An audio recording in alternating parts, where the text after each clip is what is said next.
The devil may be back in Hell's Kitchen, but a brand new paranormal threat seems to have followed him home. What'll happen next? Well, let's hop into the pages of Daredevil issue number 2 and find out what happens next together, shall we? So then, picking up directly from where the last issue left off, the newly resurrected and now newly christened Father Matt Murdock had finally woken up to his old memories and previous life as a vigilante. Needless to say, it was a hell of a lot to take in, but more surprisingly than anything, Matt isn't going to be running back to his old life anytime soon, mainly because he has a lot of responsibilities to the children here at St. Nicholas's orphanage. Though, as you'll also remember, at the end of the previous issue, the police had seemingly followed Daredevil back from his first night of crime fighting. Matt worries that the jig might already be up before it started again, but lo and behold, the cops aren't actually here for him. Well, not directly anyway. It seems that St. Nicholas is actually finding itself at the center of an internet conspiracy campaign. Yeah, it seems that a lot of busybodies online think that the children here are being trained to be criminals, and that Father Matt and Father Javi are some way profiting off the children. Oh wow, Daredevil is literally at the center of his own satanic panic. How about that? Naturally, Matt thinks this whole thing is positively ridiculous, and even the children go out of their way to defend Father Matt, saying that he's great and that these cops should probably screw the hell off. Again, these kids have been through a lot and don't exactly have the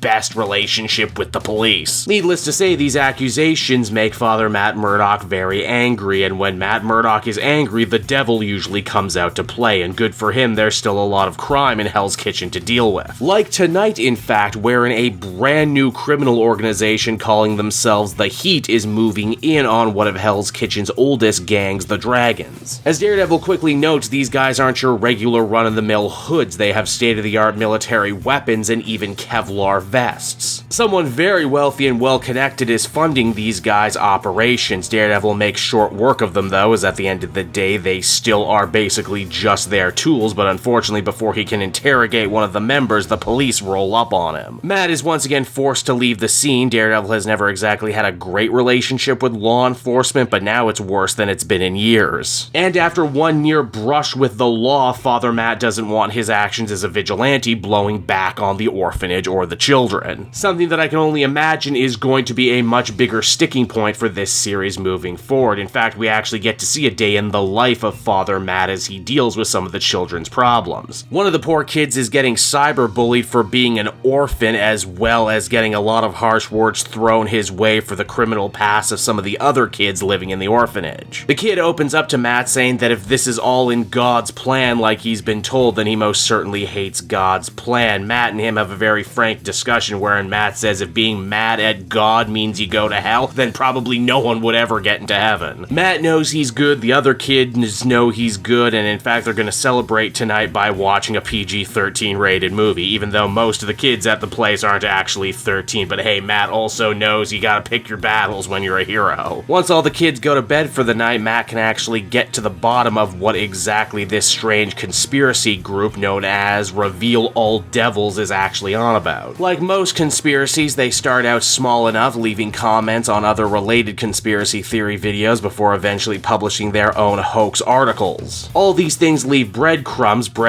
that Matt was a master of following back when he was a lawyer, only he's shocked and horrified to realize once he finally reaches the truth that the person behind the Reveal All Devils conspiracy theory is actually none other than his old friend Ben Urich. But why exactly would Urich be out to destroy Matt right now? Isn't he too busy dealing with everything over in the X-Men family of books? Perhaps he too has inherited one of those devils, just like ELEKTRA did in the last issue, but for more of that, we're gonna have to check back on in next time. And so that was Daredevil issue number 2, everybody, and hats off to V for keeping the momentum going. Having Matt be a loving priest and mentor by day and Daredevil by night actually works way better than I thought it would, and it also gives us a nice little break from the law procedural that Daredevil usually is by giving him a fun supporting cast of characters and other priests to hang out with and problems to solve. Matt and Daredevil are basically the same as they've always been, it's just their jobs have changed, and with that, the challenges that come with trying to keep both his super life and personal life together. SALADIN AHMED is also turning in maybe some of the best hard-bitten neo-noir internal monologues for a superhero I've heard in a really long time, which can't be easy, as I'm sure there's a fine line between making something sound cool and making something sound cheesy. Overall, I would feel comfortable giving this one another positive 8 out of 10. It's good stuff. If you've been sticking around with Daredevil following the last class landmark series, I think you're going to enjoy what's getting laid down here.